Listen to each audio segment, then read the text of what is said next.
The top stories tonight in Y News. The Department of Health says COVID-19 testing will be optional for asymptomatic, close contacts, and persons with mild symptoms, while the isolation and quarantine period of fully vaccinated individuals will be cut short. A commuter group is worried that the new policy prohibiting unvaccinated individuals from riding public transport in Metro Manila could encourage them to patronize colorum public utility vehicles. The Philippines once again broke its record of highest single-day COVID-19 cases with over 34,000 new infections recorded today. Former Supreme Court Associate Justice Antonio Carpio says the billions worth of ill-gotten wealth from the Marcos family may no longer be recovered if former Senator Ferdinand Bongbong Marcos Jr. gets elected as president. Good evening, Philippines and the world. We are now reporting live from Quezon City, and today is Thursday, January 13, 2022. Join us in the next hour as we deliver today's top stories around the Philippines and in other parts of the world. We are also seen in 1,935 satellite monitoring centers nationwide and via live streaming worldwide through the UNTV News and Rescue social media accounts and our website, untvweb.com. I am William Theo. First in the news, the Department of Health, or DOH, has updated its testing protocols covering the general population. The DOH said only some sectors are prioritized to undergo RT-PCR testing. The updates will be presented to the Interagency Task Force tonight so that all concerned agencies are aligned on the policy. Aiko Miguel will tell us why. Health spokesperson Undersecretary Maria Rosario Vergeire presented the updated testing protocols for the general population. The official said only the healthcare workers, senior citizens, and immunocompromised individuals are prioritized for COVID-19 testing. Even asymptomatic close contacts of COVID-19 patients are not required unless they will develop flu-like symptoms. Testing shall now be optional for community-level actions. Specifically, testing should not be required for asymptomatic close contacts. Instead, symptoms monitoring is recommended. Undersecretary Vergeire also explained that with the current science on the benefits of vaccination and features of Omicron make them confident to make testing optional when actions are the same regardless of the test result. Also, the updated policy states that contact tracing is no longer a government priority amid the ongoing surge due to the Omicron variant. This is because the infection is spreading faster than the conduct of contact tracing, for example, in the National Capital Region. This measure is also based in the epidemiological concept according to the DOH. At this point wherein we already have community transmission, contact tracing is not recommended as a priority intervention. Meanwhile, the DOH also shortens quarantine and isolation for fully vaccinated individuals. This covers the general public. From 10 days, fully vaccinated asymptomatic individuals or experiencing mild symptoms should only isolate for 7 days from the onset of symptoms. Vaccinated asymptomatic and mild cases are unlikely to shed infectious virus 10 days after the diagnosis or symptom onset. Those who experience moderate symptoms regardless of their vaccination status still need to isolate for 10 days. Partially vaccinated and unvaccinated patients still need to isolate for 10 days. On the other hand, quarantine period for those exposed to COVID-19 patients and who are fully vaccinated only needs to quarantine for 5 days and continue monitoring if they develop flu-like symptoms. The DOH also made changes to the quarantine period of healthcare workers after some medical groups expressed fear that they may be virus spreaders. In the previous policy, which was released earlier this month, vaccinated healthcare workers are waived to undergo quarantine if they are asymptomatic.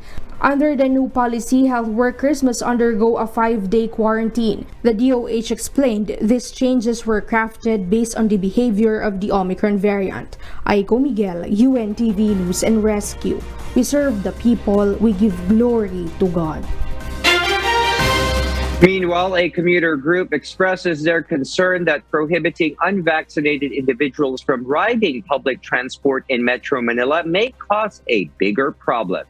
JP Nunez explains why.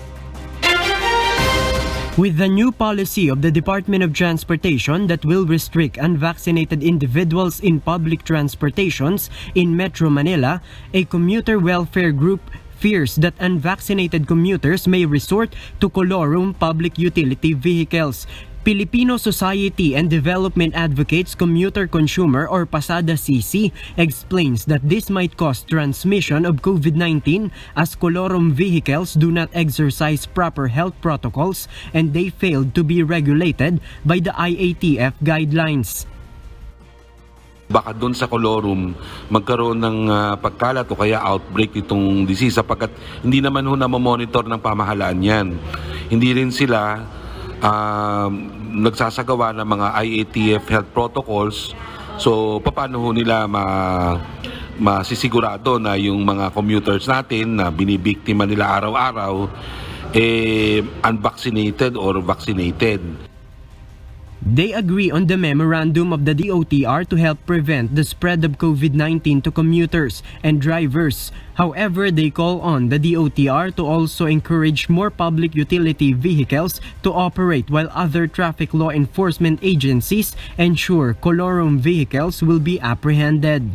Meanwhile, the Jeepney Transport Group agrees on the new guidelines to restrict unvaccinated to ride on public transportation. They will require their jeepney drivers and operators to be fully vaccinated, and those who are not vaccinated will be prohibited to take their trips. Pasang Mazda president said a few of their members in the National Capital Region are still unvaccinated. May penalty yan, hindi namin pinalalabas. Bawal yun. Sapagkat tayo nag-i-implement, kailangan tayong implementor as driver, kailangan tayo bakunado. Ngayon, kung hindi ka naman bakunado, huwag kang lumabas. Federation of Jeepney Operators and Drivers Association of the Philippines will also implement the same protocol among their members. They also mandated all dispatchers from terminals to request commuters to present their vaccination cards. Those who are specified as exempted by the guidelines will still be allowed. Kami naman po, handa naman po kami sumunod kung ito po'y kabubuti ng mga Pilipino, lalo na po sa hanay ng transportasyon. Marami naman po kaming mga terminals kung saan po nanggagaling at isinasakay namin ng mga pasahero. Nag-advise na rin po ako sa aming mga dispatcher doon sa bawat local association na magtalaga sila ng mag-check sa bawat pasahero. Jeepney drivers are advised to hang their vaccination cards on their jeepney to assure commuters that they are fully vaccinated against COVID-19. JP Nunez, UNTV, News and Rescue. We serve the people. We give glory to God. The Commission on Human Rights, or CHR, warns that the listing of unvaccinated residents must not result in the violation of human rights. This after the Department of the Interior and local government ordered the barangay officials to submit the list of their unvaccinated constituents. Rosalie Cos explains why. The Commission on Human Rights reminds the government that upholding human rights remains to be an important consideration in crafting and implementing policies addressing the pandemic. In a statement, Commission on Human Rights spokesperson Attorney Jacqueline Andeguia says the recent directive of the DILG should not result in the breach of the right to privacy of individuals. She adds it should not restrict the unvaccinated from accessing essential goods and services. The Commission reiterates that the government cannot use the present pandemic as a justification to set aside pertinent laws and human rights standards meant to protect human rights and dignity in all situations and at all times. However, the DILG stands firm that there is no violation of privacy in its recent directive and the data of the unvaccinated persons is being collected for a legitimate purpose. Interior spokesperson Undersecretary Jonathan Malaya says the declaration of the President and the LGU ordinances restricting those unvaccinated to the confines of their houses is for the purpose of containing the latest wave of COVID-19 infection. He adds that the data identifying unvaccinated individuals is needed by the state in order to properly implement such quarantine protocol to protect the unvaccinated as the health system from being overwhelmed. Almost all local government units in Metro Manila issued their own ordinance restricting the mobility of the unvaccinated. However, those who have not received their COVID-19 shots yet are still allowed to go out to access essential goods and services. Rosa Licos, UNTV News and Rescue. We serve the people, we give glory to God. And the Philippines recorded another highest single-day COVID-19 cases after 34,021 new infections were confirmed today, bringing the nationwide total to 3,092,409. The latest daily count surpassed the 33,169 cases only recorded last Monday, January 10.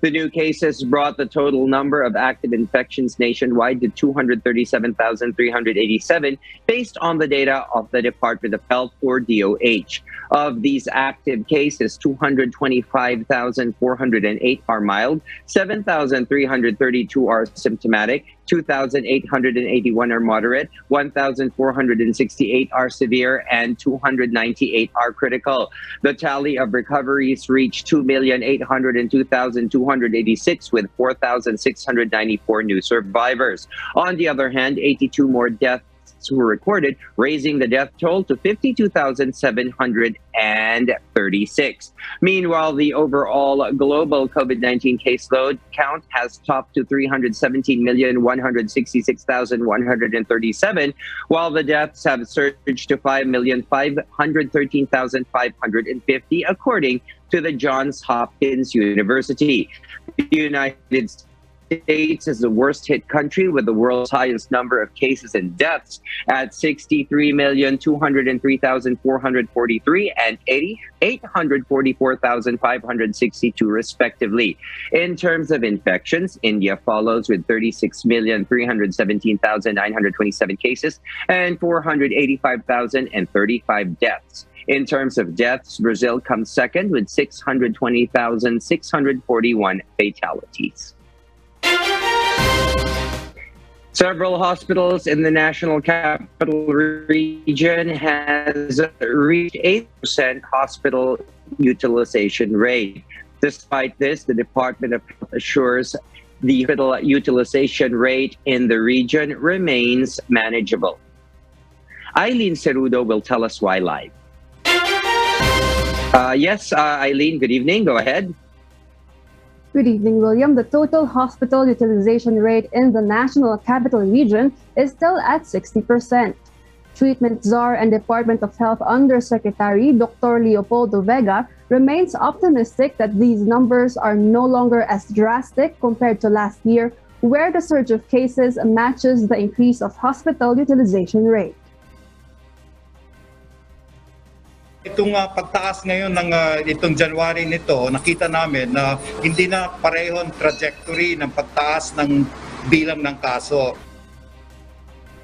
According to DOH, hospitals in San Juan, Marikina, and Quezon City are getting full due to the surge of COVID-19 cases. These areas are at higher risk due to their dense population. Vega also said hospital utilization rate in other areas are also at higher risk due to very limited bed capacity. To address this, the health department recommends to transfer several patients to hospitals with low hospital utilization rate. Kailangan ng talaga ang coordination or transfer ng itong mga pasyente na nangangailangan talaga ng admission sa mga hospitals na pwede pang may capacity pa na to accept, ano. Kaya importante talaga ang well-coordinated and well-referred patients kasi sa kabuuan naman meron pang vacancy na at least 60% pang usage. Meanwhile, 3,114 health workers are in isolation after testing positive for COVID-19. Other hospitals are eyeing to temporarily close or suspend some of their medical services to deploy the remaining manpower in COVID-19 wards. The Interagency Task Force is currently preparing the deployment of uniformed health worker personnel for hospital augmentation. gumagawa na kami ngayon ng parang memorandum of agreement together para sa AFP, the Bureau of Fire and sa police, para magkaroon tayo ng deployment ng uniformed personnel across.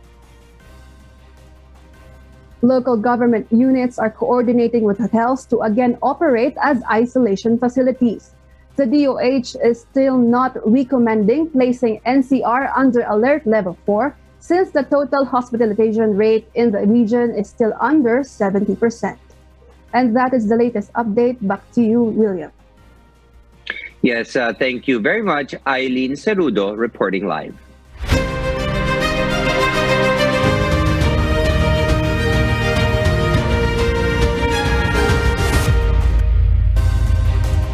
Former Supreme Court Justice Antonio Carpio believes that the alleged Marcoses' ill-gotten wealth may not be recovered if Ferdinand Bongbong Marcos Jr. wins the presidency.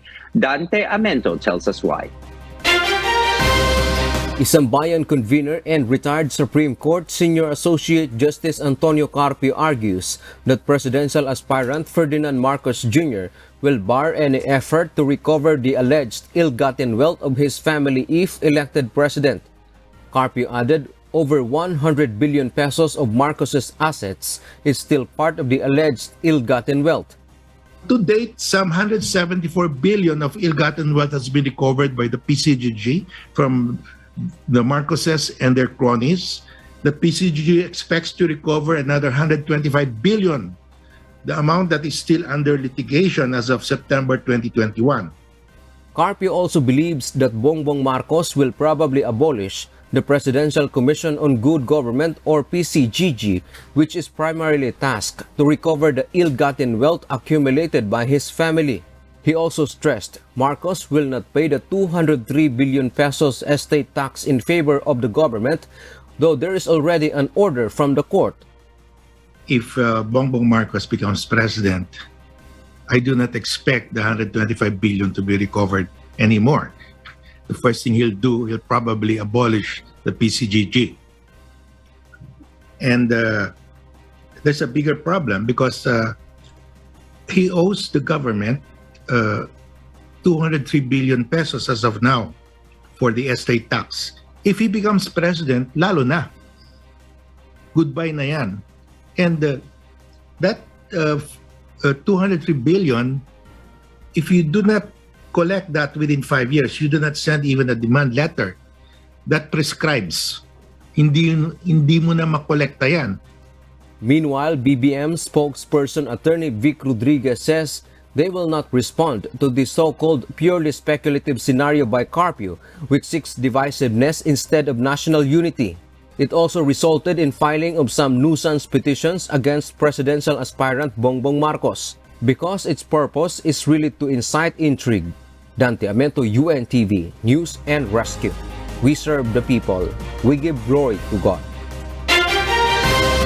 The Philippine National Police, or PNP, has designated all its spokespersons as the focal persons who would ensure the security of journalists who would cover the 2022 local and national elections. Leah Ilagad reports.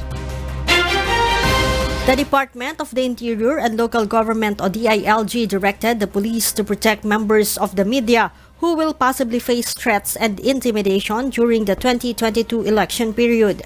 DILG Secretary Eduardo Año ordered the PNP to assign media security focal persons who can respond to media workers' security concern. PNP Chief Police General Junardo Carlos immediately acted on the matter and appoints focal persons for media security. Sa pinag-utos po ng ating Secretary Eduardo Año na magkaroon po ng PNP focal person para sa media security, akin pong inatasan ko po ang ating Chief PIO, Police Colonel Roderick Alba, bilang ating focal person at the national level, at ang ating pong iba't ibang chiefs ng Regional Public Information Office ang siya naman pong focal persons sa PRO level. General Carlos adds the media, as the Fourth Estate, has an important role for the country to have a peaceful, honest, and orderly polls. Isa ho sa aming pong tinutunan ay ang seguridad ng ating pong mga media partners. Kaya ang inyo pong concern ay maaari pong iparating sa pamamagitan po ng ating pong mga press corps na siya naman pong long-time partners na po namin sa pagbibigay ng tamang impormasyon sa publiko. Previously, the Presidential Task Force of Media Security Executive Director Joel Egco asked for PNP assistance to provide security for the media this coming polls to avoid the same incident that happened last November 2009, where 32 media personalities were among those who were killed in the infamous Maguindanao massacre. Leia Ilagan, UNTV, News and Rescue. We serve the people, we give glory to God. And in other news, the city government of Manila will launch its drive-thru vaccination site for booster shots against COVID-19 in Luneta. Meanwhile, former officials who served during the administration of President Fidel V. Ramos have expressed their support to Vice President Leni Robredo's presidential bid. Nel Maribuhok will tell us why. A new vaccination site exclusive for booster shots will open at the Quirino Grandstand in Luneta. The site will have 4 lanes and will serve about 300 vehicles per day, or equivalent to around 1,500 individuals, and will accommodate Manila and non-Manila residents. Simula 12 a.m. mamayang madaling araw, ang booster vaccination drive-thru caravan ng City of Manila will be made available 24 hours. Earlier, Moreno inspected the ongoing booster shot drive-thru vaccination at the Quirino Grandstand. Meanwhile, Vice President Leni Robredo welcomes the declaration of support of 23 cabinet secretaries and senior officials who served during the administration of former President Fidel Ramos. In her Twitter post, she expressed her gratitude and promised to do her part to be worthy of their trust. Presidential aspirant Ferdinand Bongbong Marcos, meanwhile, together with his running mate Davao City Mayor Sara Duterte, in a news release wants to immediately prioritize and implement the modernization of ferry system along the Pasig River, which connects Laguna de Bay to Manila Bay once they assume office. Marcos Jr. pointed out that aside from easing traffic, utilizing the Pasig River ferry system could also play a big role in spurring economic activities. Regularization of public transport workers will be an important part of Senator Panfilo Lacson's to-do list if he makes it to the presidency. In his FB post, Lacson underscored the need to guarantee public transport industry workers a steady income in order to give more opportunities to their family. In another post, he also wants to prioritize the welfare of Filipino workers than those foreigners who have importing agricultural products. Other presidential aspirants like Senator Manny Pacquiao has no reported activities. Nel Maribuhok, UNTV News and Rescue. We serve the people, we give glory to God. The Employers Confederation of the Philippines, or ECOP, is urging the government to help small businesses as well as their employees who are in isolation due to COVID-19. ECOP President Sergio Ortiz Luis says micro and small enterprises are the most affected in the industry amid the rising number of COVID-19 cases in the country. Basically, tatlong agency na nakikita namin, SSS, ECC, tsaka PhilHealth. Ang problema, para maka-avail ang tao, kailangan nakakumpay siya sa ospital. So, gagawa lang nila ng remedyo na gawa ng remedyo na kahit na hindi qualified, ma-check nila at ma-document na para makaklaim. The group is also calling on its member businesses to give some leeway to their employees who tested positive for COVID-19. Well, ini-encourage namin yung mga miyembro namin that can afford na kahit na walang kautusan, kung pwede subsidize na nila yun, ano? At yung mga may mga leaves na gusto nilang gamitin, hindi gamitin lang. Maubos na, kung po pwede mag-work from home, di mag-work from home. ECOP also welcomes the initiative of non-profit organization Go Negosyo of linking businesses to suppliers of oral medicine Molnupiravir. Presidential Advisor for Entrepreneurship and Go Negosyo founder Joey Concepcion says the move aims to give access to the private sector to COVID-19 treatments at a cheap transfer price and help their employees recover from COVID-19. Sila ang bibili at bibigay na lang nila sa mga empleyado, no, for free. Now, this is of course voluntary, no. Hindi naman mandatory to, no. So this is a suggestion. Since the medicines are under emergency use authority, katulad ng bakuna, alam naman ng private sector yan, there's rules to follow. So we suggested that possibly that the company can do a purchase for the medicines, and they will keep it in possession, pero yung company doctor nila ang kailangan mag-prescribe, no, if they are qualified or not. Molnupiravir is an antiviral drug for mild to moderate cases of COVID-19, said to prevent developing severe symptoms and hospitalization. Concepcion says they are in talks with 3 distributors of the COVID-19 treatment in the country. Currently, only the brand Molnars has been given emergency use authorization, or EUA, by the Philippine Food and Drug Administration. The Department of Migrant Workers is set to begin operations by 2023, according to the Philippines Overseas Employment Administration, or POEA. According to POEA Chief Bernard Olalia, the newly created department will initially have its transition period, where a transition committee will be tasked to craft the implementing rules and regulations of the department. A budget proposal will also be submitted for 2023. The department aims to provide better services and protection for the Philippines' overseas workers. Agencies from other departments, including the Philippine Overseas Labor Office and Overseas Workers Welfare Administration, will be attached to the Department of Migrant Workers. Olalia assured employees from these agencies will be absorbed by the new office. Lahat po ng mga personnel, lahat po ng mga resources, yung budget, appropriation na ito ay pagsasama-samahin. At huwag pong mag-abala o huwag pong mag-alala yung mga empleyado o staff ng mga nasabing ahensya dahil sila po ay i-assume at lahat yung tinatawag na consolidation at merger ng lahat ng ahensya na ito ay kukunin po lahat sa mga staffs and employees ng mga nasabing ahensya. And for the news abroad, with the surfacing of the Omicron variant, many have suggested that this will be the last variant of the virus, stating that in the near future, the COVID-19 pandemic will cease to exist. The World Health Organization, however, disagrees. Paul Gatalian will tell us the details live. Paul, go ahead. Ariel, with the unpredictable nature of the COVID-19 pandemic, the World Health Organization Senior Advisor Dr. Bruce Aylward disclosed in the recent media briefing the certain belief that the Omicron variant will be the last variant is wrong, as the virus is unpredictable. The other thing we have to remember is Omicron is not going to be the last variant. We don't know everything where this virus is going yet.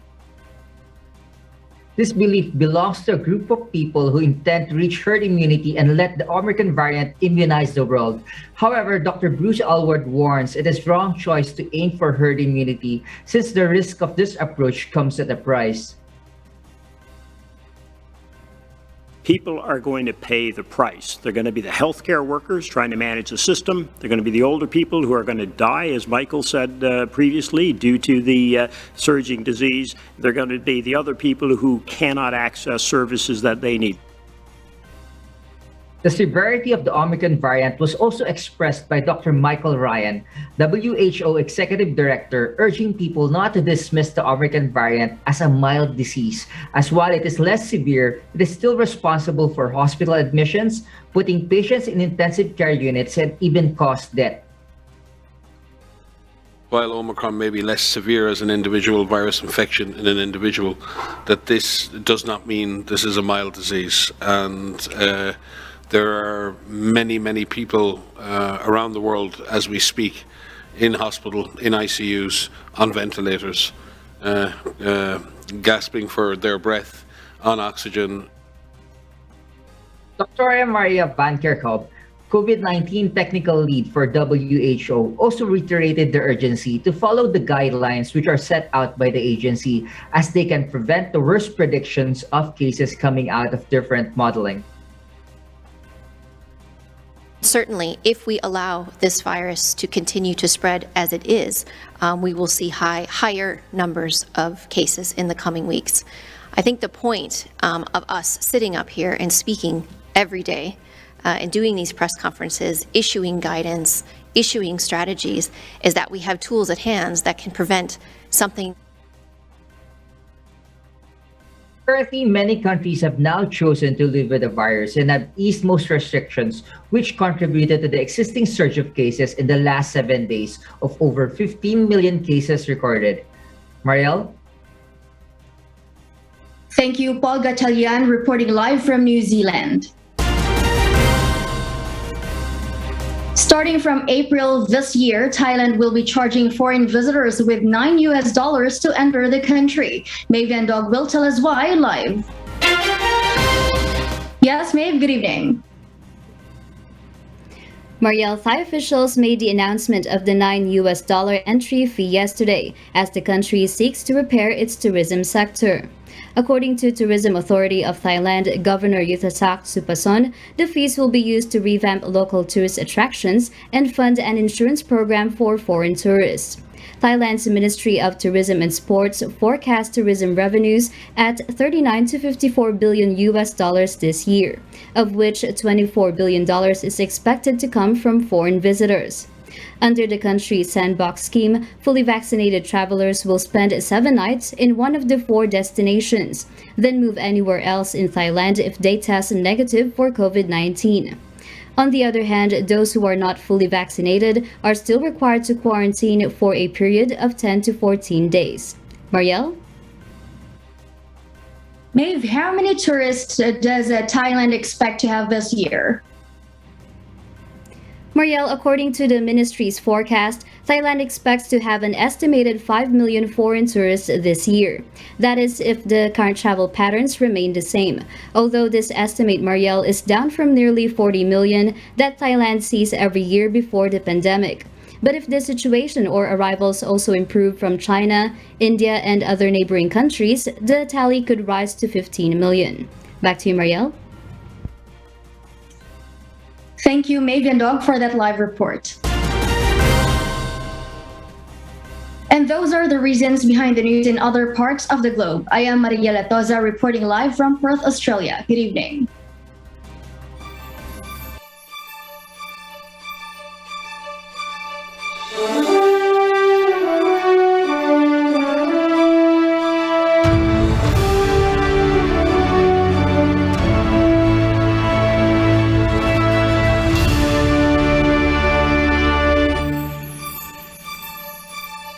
Lariba Sully in Ghana, Africa, worries about what food to serve her children when she has no income while her husband has not much. But her wish to reopen her porridge business has come true. Nina Armilio has the story.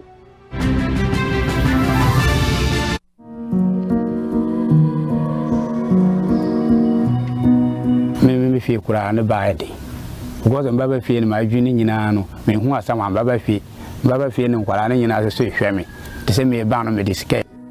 A security guard at night, a laborer at daytime, or whatever labor he finds, so that his wife Lariba could place food on their table. But there are times when the day goes by with nothing to eat. Wasapi, opiano kochia onye jumana waye. Onye wanya so. Tise ayedi to nya no de ba me adi. Yeduani. Wanya mbadia. 500 Ghanaian cedis, the wage of a security guard. How far can it go?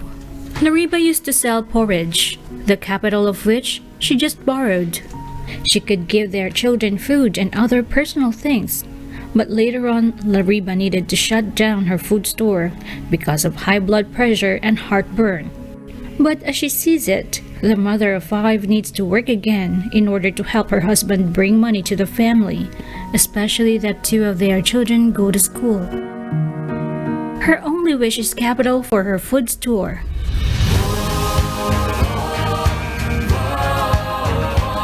With God's help and mercy, members Church of God International granted Lariba's wish.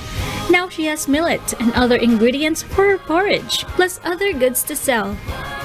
ɛda nyame ase sɛ nyankopɔn waboa yɛsɛ sɛ ɛyɛ mpaeɛbɔ ɛna bibia ne yɛte hɔ yɛne nendaso biara te sɛ yɛbɛtuma anya nneɛma no nti nyame na ɔkyerɛ because abia meyɛrɛ ta hɔ a na wɔbɔ mpaeɛ saa sɛ kɔmbɛnsɛ na wɔbɛfa ndi nani sɛ meda nyame ase na mene dan sisa nti mede asira ma nyankopɔn sɛ nyankopɔn ansira me adeɛ mete wa mene me de amenkampo asira na mede ba ma na mede ma nyankopɔn sɛ nyankopɔn ama mo dɔse ana mode ayi ama me.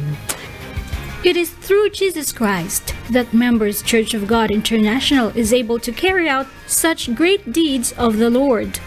MCGI will continue being a small instrument of God's greatness, that His love be spread, and this same love is what MCGI carries and shares, because MCGI cares.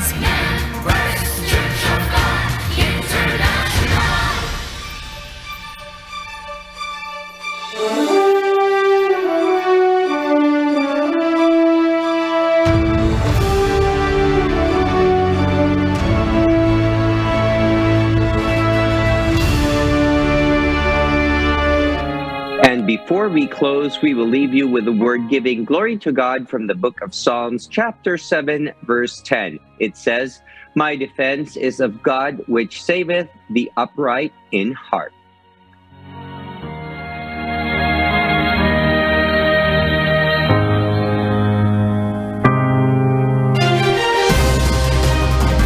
And those are the reasons behind the news, January 13, 2022. Reasons we deliver to you as they unfold, and because we need to know, we will always ask why. I am William Theo. We serve the people. We give glory to God.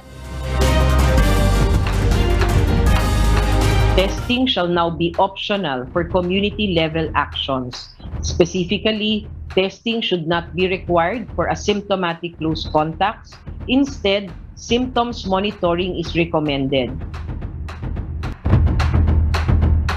Baka doon sa kolorum magkaroon ng pagkalat o kaya outbreak itong disease sapagkat hindi naman ho namomonitor ng pamahalaan yan. Hindi rin sila nagsasagawa ng mga IATF health protocols. So paano ho nila masisigurado na yung mga commuters natin na binibiktima nila araw-araw unvaccinated or vaccinated? If Bongbong Marcos becomes president, I do not expect the 125 billion to be recovered anymore. The first thing he'll do, he'll probably abolish the PCGG. And there's a bigger problem because he owes the government 203 billion pesos as of now for the estate tax. If he becomes president, lalo na. Goodbye na yan. And that 203 billion, if you do not collect that within 5 years, you do not send even a demand letter that prescribes. Hindi mo na makolekta yan.